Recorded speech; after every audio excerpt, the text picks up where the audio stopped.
한국을 무시했던 내가 바보였다. 믿기 어려운 현실이 우리 눈앞에 펼쳐졌습니다.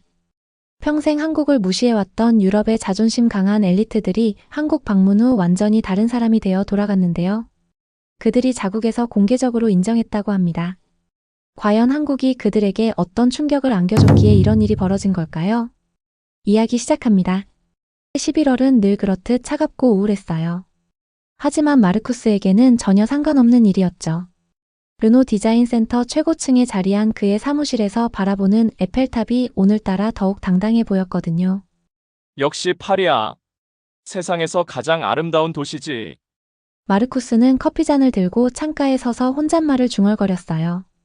그의 책상 위에는 방금 완성한 새로운 전기차 디자인 스케치가 놓여 있었죠. 우아한 곡선과 세련된 비율이 한눈에 봐도 프랑스다운 품격을 자랑하고 있었어요. 똑똑. 문을 두드리는 소리가 들렸어요. 들어오세요. 동료 디자이너 피에르가 들어왔어요. 그의 손에는 자동차 잡지 한 권이 들려 있었죠. 마르쿠스 이것 좀 봐. 한국 자동차들이 요즘 꽤 화제라는데? 피에르가 잡지를 펼쳐 보였어요. 기아의 최신 전기차 사진이 큼지막하게 실려 있었죠. 마르쿠스의 눈썹이 살짝 올라갔어요. 나쁘지 않네요. 하지만 깊이가 없어 보여요. 마르쿠스는 잡지를 대충 훑어보더니 어깨를 으쓱했어요. 솔직히 말하면 생각보다 괜찮은 디자인이었지만 인정하고 싶지 않았어요. 우리 프랑스 자동차만의 그 특별한 매력을 따라할 수는 없겠죠. 시트로엥의 혁신적인 디자인, 푸조의 세련미, 그리고 우리 르노의 실용적 아름다움. 이건 100년이 넘는 전통에서 나오는 거니까요. 피에르가 고개를 끄덕였어요. 맞아요. 한국 차들은 그냥 어떻게 표현해야 할까요? 너무 계산적이에요. 마치 컴퓨터가 디자인한 것 같다고 할까? 두 사람은 크게 웃었어요. 마르쿠스의 가슴 속에서는 묘한 우월감이 솟아올랐죠. 한국 자동차 회사들이 아무리 노력해도 우리만의 예술적 감각은 절대 따라올 수 없을 거예요. 디자인이라는 건 단순히 모양만 예쁘게 만드는 게 아니거든요. 문화와 역사, 그리고 미적 감각이 하나로 어우러져야 하는 거죠. 마르쿠스는 자신만만한 표정으로 말했어요. 그의 목소리에는 확신이 가득했죠. 오후가 되자 팀 회의가 시작됐어요. 마르쿠스는 회의실 한가운데 앉아서 동료들과 새로운 프로젝트에 대해 이야기하고 있었어요. 요즘 전기차 시장에서 테슬라만 주목받는 게 아니에요. 아시아 브랜드들도 꽤 선전하고 있다고 하던데요. 젊은 디자이너 클레어가 조심스럽게 말했어요. 마르쿠스의 표정이 순간 굳어졌어요. 클레어, 우리가 왜 아시아 브랜드를 신경 써야 하죠? 우리는 프랑스예요. 자동차 디자인의 본고장이라고요. 회의실 분위기가 갑자기 차가워졌어요. 클레어의 얼굴이 빨갛게 달아올랐죠. 하지만 현대자동차의 제네시스 브랜드가 유럽에서도 꽤 인기를 끌고 있다고. 그건 그냥 일시적인 현상일 뿐이에요. 마르쿠스가 단호하게 말을 끊었어요. 그의 목소리에는 짜증이 섞여 있었죠. 한국 브랜드들은 기술은 괜찮을지 몰라도 디자인 철학이 부족해요. 그냥 겉모습만 번지르르하게 만드는 것뿐이죠. 진정한 디자인 DNA가 없다고요. 다른 동료들도 고개를 끄덕이며 맞장구를 쳤어요. 마르쿠스는 속으로 안도했죠. 그런데 바로 그때였어요. 마르쿠스 씨, 잠깐 제 사무실로 와주실까요? 팀장 르네의 목소리가 들렸어요. 뭔가 심각한 톤이었죠. 마르쿠스의 심장이 쿵하고 뛰었어요. 르네의 사무실에 들어서자 책상 위에 공문 한 장이 놓여 있었어요. 현대자동차에서 기술 교류 프로그램 초청장이 왔습니다. 한국에서 2주간 그들의 디자인 철학과 전기차 기술을 배우는 거예요. 마르쿠스의 눈이 커졌어요. 순간 마음이 움츠러들었죠. 저한테 가라는 말씀이신가요? 네. 회사에서 당신을 선택했어요. 우리 르노의 수석 디자이너로서 한국의 기술을 직접 확인해보고 와야겠어요. 마르쿠스의 머릿속이 복잡해졌어요. 한국? 정말 가야 하나? 하지만 곧 다른 생각이 들었죠. 좋아. 이번 기회에 한국 자동차의 한계를 확실히 확인해보자. 그리고 돌아와서 우리 프랑스 디자인이 얼마나 우수한지 증명해보는 거야. 마르쿠스의 입꼬리가 살짝 올라갔어요. 좋습니다. 가겠습니다. 훌륭해요. 다음 주 월요일 출발이에요. 준비 잘하세요. 르네가 만족스러운 표정으로 말했어요. 마르쿠스는 사무실로 돌아와서 창밖을 바라봤어요. 에펠탑이 여전히 당당하게 서 있었죠. 그는 자신감에 찬 미소를 지었어요. 한국에 가서 우리 프랑스의 위대함을 보여주고 와야겠어요. 마르쿠스는 이미 머릿속으로 한국에서 벌어질 일들을 그려보고 있었어요. 자신이 한국 디자이너들에게 프랑스 디자인의 진정한 가치를 가르쳐주는 모습 말이에요. 하지만 그는 아직 몰랐어요. 이번 여행이 그의 모든 생각을 뒤바꿔 놓을 거라는 사실을 말이에요. 마드리드의 가을 햇살이 아이 대학교 캠퍼스를 따뜻하게 비추고 있었어요. 이사벨라는 MBA 건물 카페테리아에서 라떼를 마시며 창밖을 바라보고 있었죠. 그녀의 테이블 위에는 두꺼운 경영학 교과서들이 가지런히 쌓여 있었어요. 역시 마드리드가 최고야. 이사벨라는 만족스러운 미소를 지었어요. 스페인 최고 명문가 출신인 그녀에게 이곳은 당연한 자리였죠. 아버지는 스페인 유수의 관광기업을 운영하고 있었고 어머니는 전통 있는 귀족 가문 출신이었어요. 이사벨라. 친구 카르멘이 다가오며 손을 흔들었어요. 그녀의 얼굴에는 걱정스러운 표정이 어려 있었죠. 무슨 일이야? 표정이 안 좋네? 오늘 글로벌 신흥시장 전략 수업에서 과제 발표해야 하는 거 알지? 나 완전 망했어. 카르멘이 한숨을 쉬었어요. 이사벨라는 어깨를 으쓱했죠. 뭐가 그렇게 어려워? 아시아 시장 분석하는 거잖아. 우리 스페인 기업들이 라틴 아메리카에서 이룬 성공 사례만 봐도 충분히 쓸거리가 많은데. 이사벨라의 목소리에는 자신감이 넘쳤어요. 그녀는 이미 완벽한 과제를 준비해 놓았거든요. 수업 시간이 되자 학생들이 하나둘 강의실로 들어왔어요. 교수님이 들어오시자 분위기가 조금 무거워졌죠. 오늘은 여러분이 준비한 향후 10년간 스페인이 주목해야 할 아시아 시장 발표를 듣겠습니다. 이사벨라의 심장이 두근거렸어요. 하지만 긴장보다는 기대감이 더 컸죠. 가르시아 양부터 시작하겠습니다. 이사벨라가 자신 있게 앞으로 나섰어요. 그녀의 발표 자료 첫 장에는 중국 아시아의 절대 강자라는 제목이 큼지막하게 적혀 있었죠. 중국은 세계 2위 경제대국으로서 아시아를 대표하는 시장입니다. 거대한 인구와 풍부한 자원, 그리고 빠른 경제 성장률을 보이고 있어요. 이사벨라는 유창하게 발표를 이어갔어요. 그런데 한국에 대한 부분에서 그녀의 목소리에 변화가 생겼죠. 한국의 경우 삼성과 LG 같은 제조업체들로 유명하지만 본질적으로는 중국의 그림자에 가려진 이류 시장이라고 봅니다. K-팝이나 드라마 같은 문화 콘텐츠도 일시적인 유행에 불과할 것으로 예상됩니다. 강의실이 조용해졌어요. 교수님의 표정이 굳어지는 게 보였죠. 발표가 끝나자 교수님이 입을 열었어요. 가르시아 양 한국을 이루 시장이라고 평가한 근거가 무엇인가요? 경제 규모나 영향력에서 중국에 비해 현저히 작고 문화적 영향력도 제한적이라고 생각합니다. 이사벨라는 조금 당황했지만 자신의 의견을 고수했어요. 교수님의 눈빛이 날카로워졌어요. 그렇다면 한국이 글로벌 반도체 시장의 70%, 디스플레이 시장의 60%를 점유하고 있다는 사실은 어떻게 설명하시겠어요? 순간 이사벨라의 얼굴이 하얗게 변했어요. 제 안에서 뭔가가 툭 하고 끊어지는 느낌이었죠. 그건 말이 나오지 않았어요.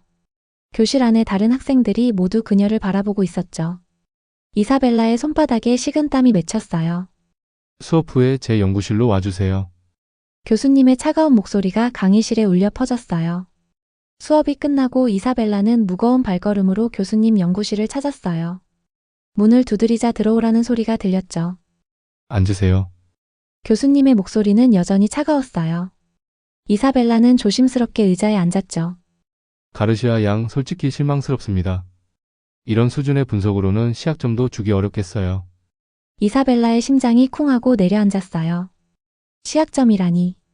그녀의 인생에서 시학점을 받아본 적이 없었거든요. 하지만 기회를 한 번 더 드리겠습니다. 이번 겨울방학에 한국에 직접 가서 그곳의 시장과 문화를 체험해보세요. 그리고 새로운 관점으로 보고서를 다시 작성한다면 성적을 재평가하겠습니다. 이사벨라의 눈이 커졌어요. 한국에 직접 가라고요? 꼭 가야 하나요? 선택은 당신의 몫입니다. 하지만 편견에 사로잡힌 분석으로는 글로벌 비즈니스 리더가 될 수 없어요. 연구실을 나온 이사벨라는 복도에서 한참을 멍하니 서 있었어요. 마음이 복잡했죠. 바로 그때 뒤에서 누군가 말을 걸었어요. 한국 가는 것 때문에 고민이야. 돌아보니 중국에서 온 교환학생 리웨이였어요. 그의 얼굴에는 비웃는 듯한 표정이 어려 있었죠. 리웨이. 솔직히 말하면 교수님도 좀 이상해. 한국 같은 작은 나라가 뭐가 특별하다고 그래. 결국 중국 경제권 안에서 놀고 있는 하위 파트너일 뿐인데. 리웨이의 말에 이사벨라의 얼굴이 붉어졌어요. 왜인지 모르게 화가 났죠. 그래도 직접 가보지도 않고 판단하는 건 옳지 않다고 생각해. 그럼 한번 가봐. 실망할 거야. 중국의 상하이나 베이징에 비하면 정말 볼 게 없을걸. 리웨이가 어깨를 으쓱하며 사라졌어요. 이사벨라는 그날 밤 기숙사 방에서 노트북을 켜고 한국에 대해 검색해봤어요. 하지만 여전히 확신이 서지 않았죠. 정말 가야 하나? 한국에서 뭘 배울 게 있을까? 창밖으로 마드리드의 야경이 보였어요. 이사벨라는 깊은 한숨을 쉬었죠. 그녀의 마음속에는 두려움과 호기심이 동시에 자리 잡고 있었어요. 하지만 그녀는 아직 몰랐어요. 이 선택이 그녀의 인생을 완전히 바꿔놓을 거라는 사실을 말이에요. 인천공항에 도착한 마르쿠스는 첫 번째 충격을 받았어요. 공항 자체가 하나의 거대한 예술품 같았거든요. 매끄러운 곡선과 자연광이 어우러진 설계는 그가 지금까지 본 어떤 공항보다 세련됐죠. 이런. 마르쿠스는 무의식적으로 중얼거렸어요. 하지만 곧 고개를 저었죠. 공항 하나 잘 만들었다고 해서 자동차까지 잘 만들 수 있는 건 아니니까요. 택시를 타고 현대자동차 남양연구소로 향하는 길. 창밖으로 펼쳐진 서울의 모습이 마르쿠스의 눈에 들어왔어요. 질서정연한 도로, 깔끔한 건물들, 그리고 곳곳에서 보이는 첨단 기술들. 생각보다 괜찮네. 하지만 겉모습일 뿐이야. 마르쿠스는 속으로 중얼거리며 자신을 다독였어요. 현대자동차 연구소에 도착하자 한국인 엔지니어가 반갑게 맞아주었어요. 안녕하세요. 저는 김민수입니다. 오늘 제네시스 GV90을 보여드릴게요. 김민수의 유창한 영어에 마르쿠스는 살짝 놀랐어요.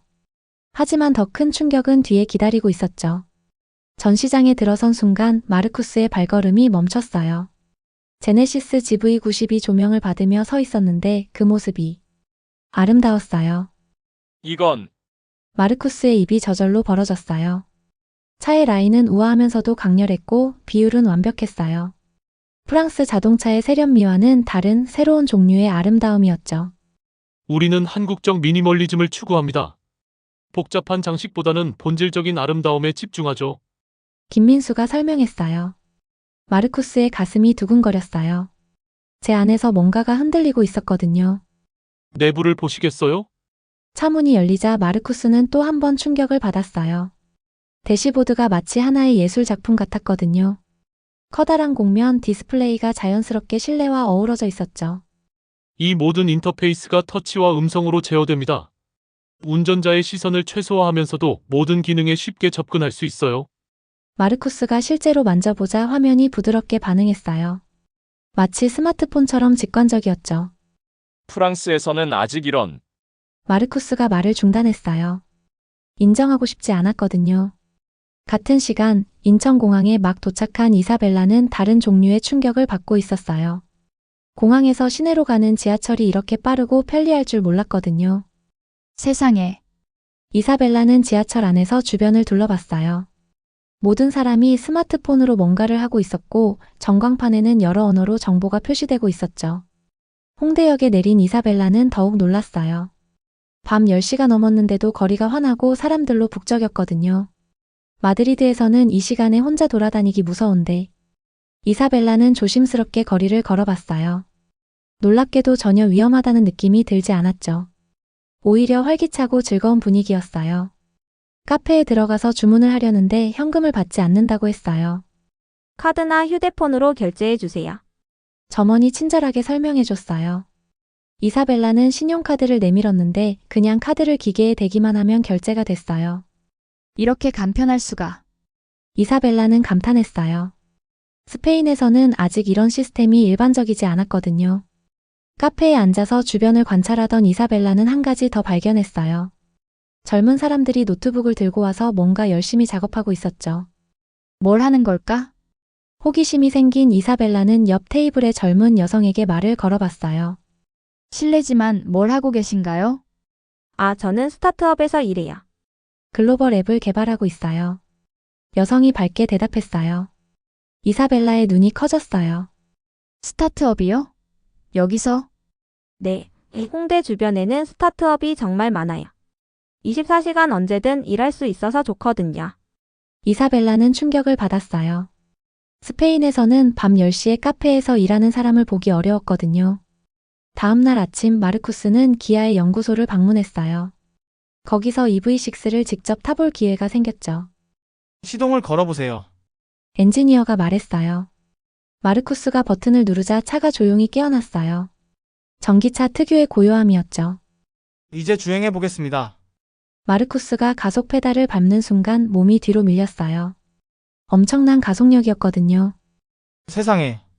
마르쿠스는 탄성을 질렀어요. 이런 가속감은 처음이었죠. 하지만 더 놀라운 건 주행 중에 경험한 인터페이스였어요. 내비게이션이 앞 유리창에 투영되고 차선 변경할 때마다 자동으로 안전을 확인해줬어요. 마치 미래의 자동차를 타는 기분이었죠. 이 모든 기술이 이미 상용화된 거예요? 네, 이미 수만 대가 판매되고 있어요. 엔지니어의 대답에 마르쿠스는 말을 잃었어요. 프랑스에서는 아직 연구 단계인 기술들이 여기서는 이미 현실이 되어 있었거든요. 이사벨라도 비슷한 충격을 받고 있었어요. 강남의 한 스타트업 허브를 방문한 그녀는 20대 청년이 CEO로 있는 회사를 봤거든요. 저희는 작년에 창업해서 이미 10개국의 서비스를 론칭했어요. 젊은 CEO가 자신감 있게 설명했어요. 이사벨라는 믿을 수 없었죠. 1년 만에 10개국이요? 네, 한국에서는 빠른 실행이 가장 중요해요. 완벽할 때까지 기다리면 기회를 놓치거든요. 이사벨라의 머릿속이 복잡해졌어요. 스페인의 비즈니스 문화와는 완전히 달랐거든요. 그날 밤 각자 호텔에서 하루를 정리하던 두 사람은 비슷한 생각을 하고 있었어요. 내가 지금까지 알고 있던 게 전부가 아니었구나. 마르쿠스와 이사벨라의 마음속에서는 뭔가가 조용히 변화하기 시작했어요. 마르쿠스의 세 번째 날. 삼성 디자인 연구소 건물 앞에 선 그는 손바닥에 맺힌 땀을 닦았어요. 어제까지의 경험이 그를 흔들어 놓았거든요. 진정해. 아직 결론 내리기엔 이르다고. 하지만 마음 한편으로는 이미 예감하고 있었죠. 오늘도 놀라운 일이 기다리고 있을 거라는 걸 말이에요. 연구소 내부는 마치 미래에서 온 것 같았어요. 하얀 벽면에 홀로그램 디스플레이들이 떠다니고 있었고 디자이너들이 3D 펜으로 허공에 그림을 그리고 있었죠. 이게 우리의 원 UI 철학입니다. 안내를 맡은 디자이너 박지수가 설명했어요. 그녀의 손가락이 공중에서 춤추자 갤럭시 스마트폰의 인터페이스가 입체적으로 나타났어요. 사용자가 한 손으로 모든 기능에 접근할 수 있도록 설계했어요. 디자인은 아름다움만이 아니라 편의성이어야 한다고 믿거든요. 마르쿠스의 눈이 커졌어요. 프랑스에서는 미학이 우선이었는데 여기서는 사용자 경험이 미학과 같은 위치에 있었거든요. 그런데 이게 냉장고와도 연결된다고요? 네, 집안의 모든 기기가 하나의 생태계를 이뤄요. 스마트폰 하나로 집 전체를 제어할 수 있어요. 박지수가 시연을 보여줬어요. 스마트폰 화면을 터치하자 냉장고 문이 열리고 TV가 켜지고 에어컨이 작동했어요. 마르쿠스는 숨이 막혔어요. 이건 단순한 디자인이 아니라 생활 전체를 바꾸는 혁명이었거든요. 프랑스에서는 이런 통합적 접근이 마르쿠스가 말을 멈췄어요. 인정하기 싫었지만 프랑스가 뒤처져 있다는 걸 느끼고 있었거든요. 같은 시간 이사벨라는 네이버 본사에서 충격적인 사실을 듣고 있었어요. 네이버는 단순한 검색 엔진이 아니에요. 쇼핑, 뉴스, 지도, 웹툰, 심지어 은행 업무까지 모든 걸 할 수 있어요. 마케팅 팀장 김소영이 자랑스럽게 설명했어요. 한 개 앱으로 모든 게 가능하다고요? 이사벨라는 믿을 수 없었어요. 스페인에서는 각각 다른 앱을 써야 했거든요. 네, 우리는 이걸 슈퍼앱이라고 불러요. 사용자들이 여러 앱을 왔다 갔다 할 필요가 없죠. 김소영이 실제로 시연해봤어요. 네이버 앱 하나로 쇼핑을 하고 택시를 부르고 음식을 주문하고 심지어 병원 예약까지 했어요. 이사벨라의 머릿속이 어지러웠어요. 제 안에서 뭔가가 무너지고 있는 느낌이었죠. 이런 비즈니스 모델은 언제부터 시작된 거예요? 10년 전부터 준비했어요. 단순히 기술만이 아니라 사용자의 생활 패턴을 완전히 연구했거든요. 이사벨라는 충격을 받았어요. 스페인 기업들은 아직도 전통적인 방식에 머물러 있었거든요. 오후에 마르쿠스는 LG 디스플레이를 방문했어요. 거기서 본 OLED 기술은 그의 상식을 완전히 뒤흔들었죠. 이 화면이 종이처럼 얇다고요? 네, 0.97이에요. 그리고 말아서 보관할 수도 있어요. 엔지니어가 실제로 대형 화면을 돌돌 말아 보였어요. 마르쿠스의 입이 떡 벌어졌죠. 자동차에 적용하면 어떨까요? 이미 적용되고 있어요. 앞유리 전체가 디스플레이가 되는 자동차도 개발 중이에요. 마르쿠스는 아찔했어요. 프랑스 자동차 산업이 놓치고 있는 게 너무 많았거든요. 이사벨라는 아모레퍼시픽 연구소에서 또 다른 충격을 받고 있었어요. K뷰티가 전 세계를 강타한 이유가 뭔지 아세요? 연구원 이미영이 물었어요. 아니요. 그냥 운이 좋았던 건 아닌가요? 이사벨라가 솔직하게 대답했어요. 15년간 피부과학을 연구한 결과예요. 서양 화장품과는 완전히 다른 접근법을 사용했거든요. 이미영이 연구 자료를 보여줬어요.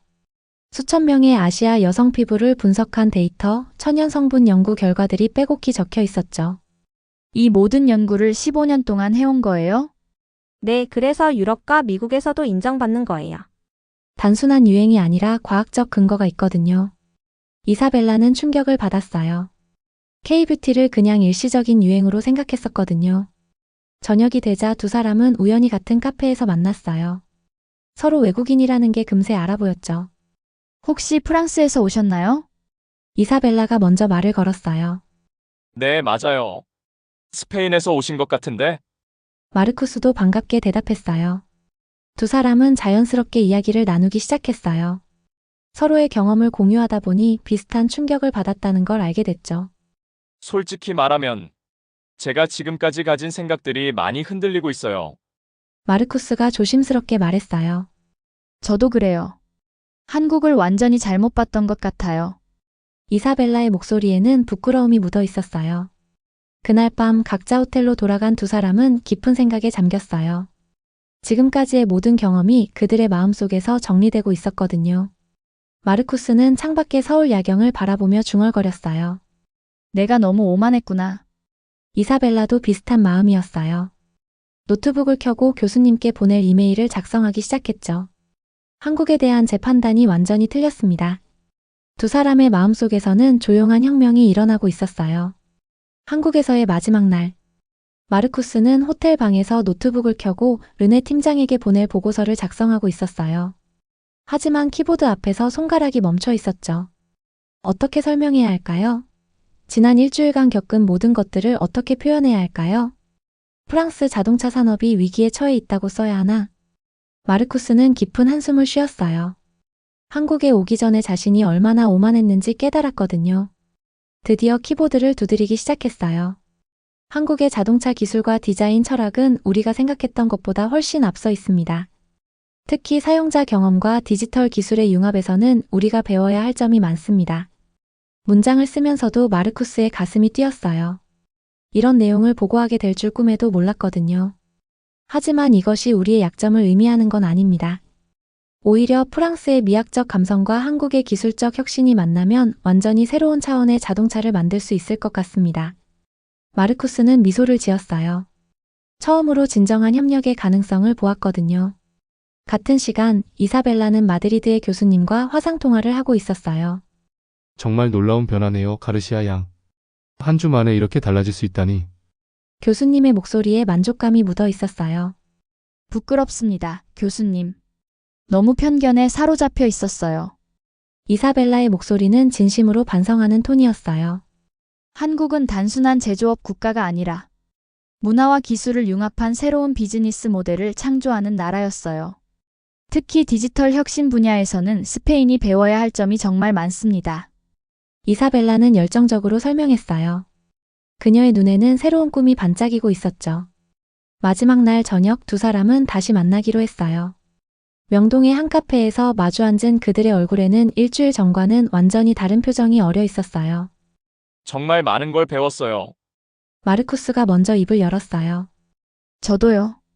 한국에 대한 제 생각이 완전히 바뀌었어요. 이사벨라가 고개를 끄덕였어요. 근데 한 가지 궁금한 게 있어요. 우리가 왜 이렇게 편견을 가지고 있었을까요?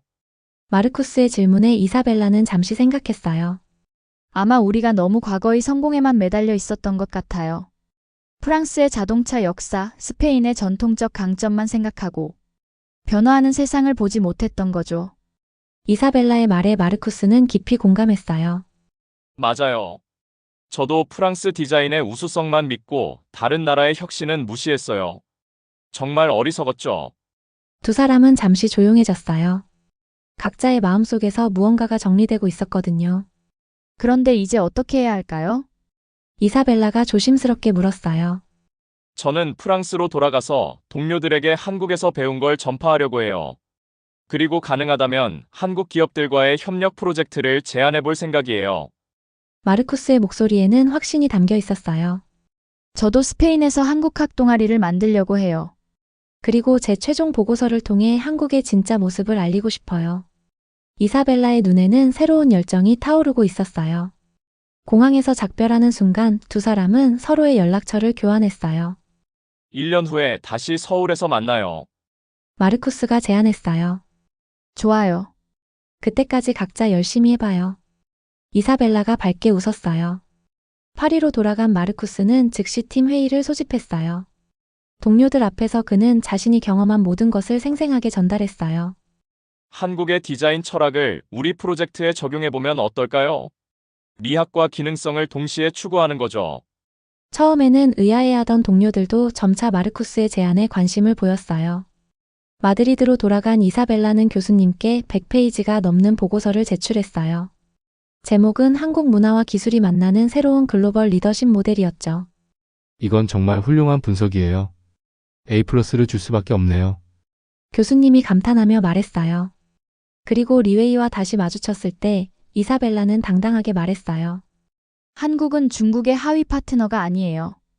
독자적인 경쟁력을 가진 혁신 국가예요. 리웨이는 말문이 막혔어요. 이사벨라의 확신의 참 모습에 반박할 말을 찾지 못했거든요. 6개월이 지나자 놀라운 일이 일어났어요.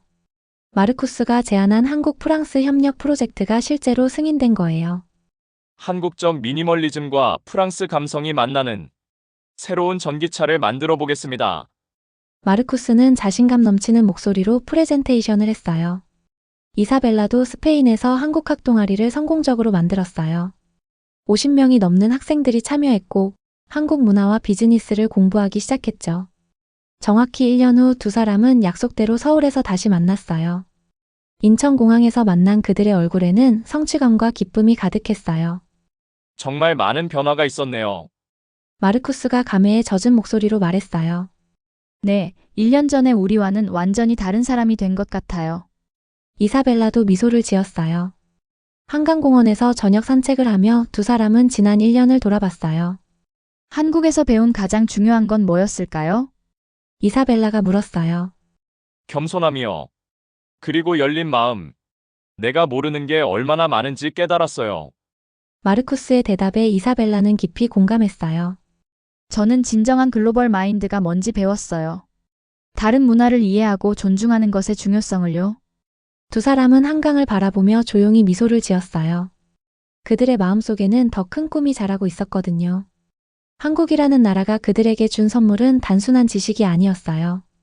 세상을 바라보는 완전히 새로운 시각이었죠. 오늘 이야기 어떻게 들으셨나요? 사연이 좋으셨다면 구독과 좋아요 부탁드립니다. 지금까지 해외 감동 사연 읽어드리는 감동 한 편이 다연이었습니다. 저는 또 다른 이야기로 다시 찾아오겠습니다. 영상 시청해주신 모든 분들 고맙고 항상 감사드립니다.